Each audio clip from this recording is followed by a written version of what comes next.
Hello and welcome to another video on the Team Dorling Football Shirt channel.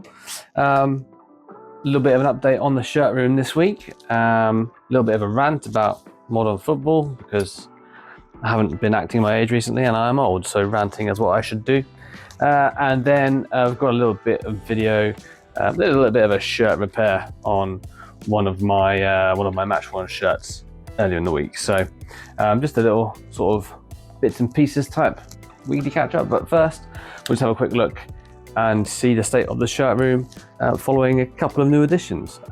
Nothing too big or structural this week, but we have got the poster that I mentioned last week is now up. It is a poster for the 1982 World Cup in Spain, the Valencia poster. Yeah, it's an original one as well, so it's quite cool. Seems to be quite a few posters from the 1982 World Cup floating around online at the moment, so they're not that expensive. And of course, Valencia is just one of the host cities from that World Cup. But yeah, cool poster. Got a couple of pictures up, as you can now see on the back wall here. We won't go into too much detail, but we've got the Emirates and the San Siro, and a couple of prints of the David Rocastle and Ian Wright, two of my favourite players from Arsenal. There'll be more. There's two more frames we've got which are the same as those, but a couple more prints are on the way. So I'll show them when they get here. Went through a lot of my prints from the previous shirt room and came to the conclusion that some of them were purchased because they were cheap. So I think a few of them will be replaced now. I've got a few movie posters coming as well, because it's not just football that I love. It's movies and music and all that kind of stuff as well. So with that in mind, we do have a poster of one of my favorite bands behind the camera here. Let's just see if I can find it for you. There we go. Yeah, poster from Churches, one of my favorite bands. Celebrate the I don't know, was that the 10-year anniversary of the release of the first album, so kind of cool. Aside from that, that's the main progress this week. Like I said, not loads of fundamental changes to the room, but we're getting to the point now where I'm going to start filling the walls up. So I've got a stack of pictures over there. Got some more command strips because I don't know if I mentioned it last time, the walls in this room are very hard. So I'm going to try to avoid drilling into them as much as possible. So there. That is the shirt room as of the 19th of October. Cool. Right, on to the next segment. Okay, so before we move on to my little rant of the week, of course got a new shirt on here. This is a shirt that I picked up from Vinted, which is the 24-25 PSV home shirt. Yeah, it's not bad. It was I think about 20 quid, something like that. It's not tagged, but it's basically in brand new condition. So again, Vinted is a great place to find shirts as long as you're not looking for the big clubs, I find. Don't get me wrong, you probably can still find some great bargains out there. And I see people on Twitter all the time with Arsenal, Manchester United, Chelsea, whatever shirts that are legit, are printed or in great condition, and they've paid peanuts for them. But for me, I don't really have the time or the inclination to sift through the pages and pages of fakes. If you want to go onto Vinted and buy a shirt from, I don't know, Arsenal, Real Madrid, AC Milan, any big club, then you're going to be confronted with pages and pages of brand new legit shirts that are 15 quid, and they're all fake. So it's really difficult to actually get what you're looking for. So yeah, clubs like PSV, there are a lot less fakes around. And I mean, this one, the seller had uploaded it, including a picture of the tags. So they also had a shop full of other shirts that you could tell were legit as well. So they're out there. The bargains, I think, are ones that you're going to find from people that sometimes aren't necessarily full-time shirt sellers because they won't always know what they've got. So it might be someone clearing out some stuff when they were young, and they had some shirts when they were young, but they're not really a shirt collector. Stuff like that, you know. But yeah, they are out there, and I've got some good shirts from Vinted, but they're not from top clubs across Europe, really.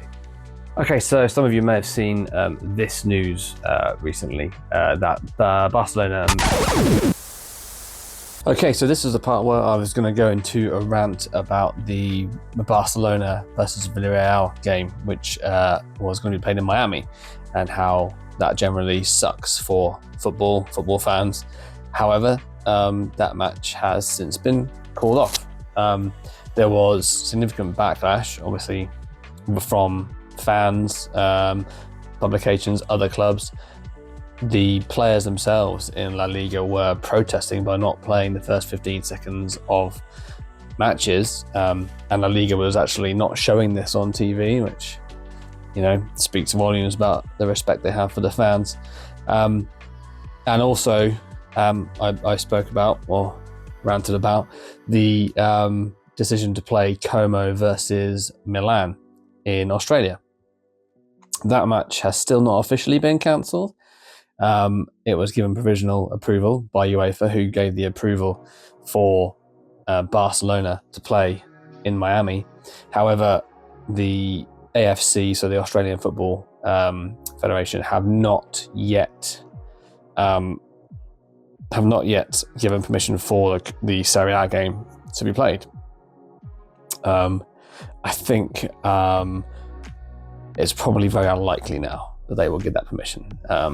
The pressure which was sufficient enough to put La Liga off playing a game in America, I think is going to be the same. So I think this is good. You know, it's turned out better than obviously I thought it would 2 days ago when the game in Miami was still on. But it's still a sign of the times. You know, it's this sort of creeping capitalist desire to spoil everything, really, and every time the fans sort of slap the clubs back and slap the federations back and say no, we're not going to tolerate that, they wait a bit and they try again. So it was the Super League, and that was roundly rejected by fans. But I still think there'll be another attempt at creating a Super League. In the meantime, they tried this. The fans have again said no to it. But you know, La Liga already plays their sort of pre-season Super Cup type thing out in Saudi Arabia or wherever, so it's not going to go away. But yeah, the initial rant, as ranty as it was, has now been rendered rather impotent. So I won't bother with it. You don't have to sit through me talking about something that is now factually incorrect. So yeah, the game's off. That's good. Hopefully the Australian FA will tell Serie A to stick it as well, and we'll keep that game at the San Siro where it should be. You have to excuse me. We have been invaded by a cat who seems to be eager to attack the rug. Anyway, that's the end of that sort of non-rant. Yeah. Back to the rest of the video. We'll end with a little video I did. So as I mentioned earlier in the video here, I had a match-worn Villarreal shirt, Santi Comesaña. Santi Comesaña, he's a weird player. He's one of these players that I know entirely through video games. So FIFA and Football Manager is where I know him from. And got a match-worn shirt. And another area that has, unfortunately, become a lot more expensive, match-worn shirt, the site. Some people like it, some people don't. I think the reason I like it is because the guarantee of authenticity, they come from the club. and they make mistakes, but they generally own up to them, so that's not too bad. But they come from the club, so there's no confusion about the authenticity of the shirts. However, they are expanding rapidly. More people know about them, and much like with football in general, a lot of the accounts on there that buy up the shirts these days are sort of Chinese, Middle Eastern accounts, and they have very deep pockets. So the Santi Comesaña shirt, bearing in mind, is a Primera Liga player. He played 90 minutes in the game that I've got the shirt from. It cost me, with the postage is from Amsterdam, so the postage is always 20 quid. It's like a 10% buyer's fee, but with all that included, it only cost me, I think it was like £110, maybe just slightly less than that, which is not bad. But you'll do well to get a La Liga shirt on there now for that. You will, because most of the items are bid up straight away. And bizarrely, women's football as well. I've got a few Match One women's shirts, and I've got some very good deals on those from Match One shirt initially. But again, very hard again to do that. Any top flight women's teams, they're way more expensive than even like Serie B shirts and some Serie A shirts. So it's another one of these things where it's not something that I'm not going to rule out buying more Match One shirts. And that said, that's a good place to get them if authenticity is what's your main concern. But yeah, the price of doing it has gone up a lot. So anyway, probably another separate rant there, wasn't it? It's a multi-rant episode. So that's the sort of thing people like to watch and listen to, isn't it? Just people ranting about things. I'll think of something positive to say next week. I'll find some fun, good football news maybe to anti-rant about. But we'll finish with the video. So yeah, I hope you enjoy it. It's another one of those heat press videos. Not much more to say about it really. For people that are interested in using heat press, this is how I fix my shirts if the name set starts to peel. Enjoy, and I'll see you next time. So goodbye. Okay, so we've got a bit of repair work to do this week. I had this match-worn Santi Comesaña Villarreal shirt. Very nice shirt. However, we have got some issues with printing. And you'll see here that we've got some peeling on the M and the E and the A. So it just needs a bit of a repress, I hope. So we'll get it into the heat press, which you can hear clicking away there, and we'll hopefully get these letters stuck back down again. The rest of the shirt is fine, it's a lovely shirt. All the sleeve patches and everything, the number and the rear sponsor is all fine. So yeah, should be a hopefully fairly painless process. So let's do that.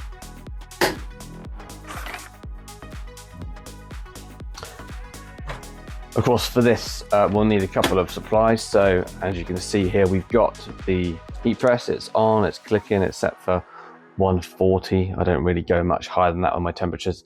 As some people saw when I put the picture of my shirt room online, I've taped a sheet of Teflon to the other side of my heat press. Not everyone does that apparently. But yeah, I just find that it's a lot more convenient than having to put another one there every time. Unlike some people, I use two sheets of Teflon anyway. So we've got our cushion, so I'll put that inside the shirt, and then I've got another sheet of Teflon that I'll put on top. So it's sort of double protection really. Don't know if it's paranoia, but when I first started doing it, I did have a couple of shirts where they got a bit too hot, and synthetic fabrics don't like being too hot for too long. They sort of go a bit melty, the color fades or changes, and you can visibly see the marks that the heat press has left behind. So as a result, I don't go above 150. I've not encountered a name set or patch that needs to go above 150 yet, and you know, through my various Googling, 150 seems to be a good figure for estimating when man-made fabrics will start to react badly to the heat. So yeah, heat press that to 140. Let's get the cushion inside the shirt, and we'll get this name set reattached. Okay, so we can see here that we've got the shirt is on the press. It's got the heat press cushion inside it. So yeah, as we identified, the problem areas are the M, the A, the other A, the E. So those letters are firmly underneath the heat plate. So we'll just put the Teflon over the top and give it a quick press. 10 seconds or so probably be fine. I think the timer on my machine is set for 15, although I have recently changed it, but we'll see. I think it's left on 15. Yeah, hopefully this will get these numbers attached again. There we go. Decent amount of pressure. It's a 12-second timer that it's got set on the moment. I think that was because it was 12 seconds that was recommended for pressing my logo onto the tablecloth here. So yeah, that's pressed down. I've removed the top layer of Teflon, and yeah, it's looking pretty good to me there. We'll give it a second just to stabilize and chill out. But I think we can say that that is a success for now. Looks pretty good. We'll have a look at the finished product in a second. Okay, so we can see now that it has been a successful repair. So we've got the A here, which was on the corner, was peeling off and sticking off quite heavily. It's completely flush to the fabric again. Same with the other A and the E. So everything is back to tip-top condition. So yeah, that's a pleasing result. You know, the last thing you want when you spend money on any shirt, really, match worn or not, is to see them in your cupboard or your wardrobe sort of degrading over time. You know, I was talking about this online with one of my ex mutuals the other day, and I've only been heat pressing for, I don't know, well, lockdown, 5 years, 4 years, how long ago that was. And even in that time, you know, I see it happen more often now that shirts that have been pressed by retailers or by the club come to you, and they don't take long before it starts to fail. I'm going to turn this off because it's no longer required. I don't necessarily think that's user error, to be honest with you. I think it's probably the same thing that happens in retail or, you know, capitalism in general. I think probably the quality of the printing, the material used for the printing, the glues that they use, the heat activated glues, I think it's probably just you know, cheapest bidder wins. So I think potentially it's just that the products that we're sticking to the shirts aren't quite as good as they used to be. You know, they're getting thinner, lighter, which is obviously in part because that is better for the players. So, you know, the textured sleeve patches you used to get, or you see commonly at tournaments, are not such a thing these days. The players' versions certainly are. You know, they're one step up from stickers. And I think that also maybe plays a part in it. But yeah, that's a pleasing result. The Villarreal shirt is returned to its former glory. At some point I will maybe have a look at some of my match worn shirts. But yeah, this one is one of my favorites actually. Really nice little subtle pattern in it. Nice sort of TPU badge, and now we can say a fully repaired name set. So yeah, mission accomplished.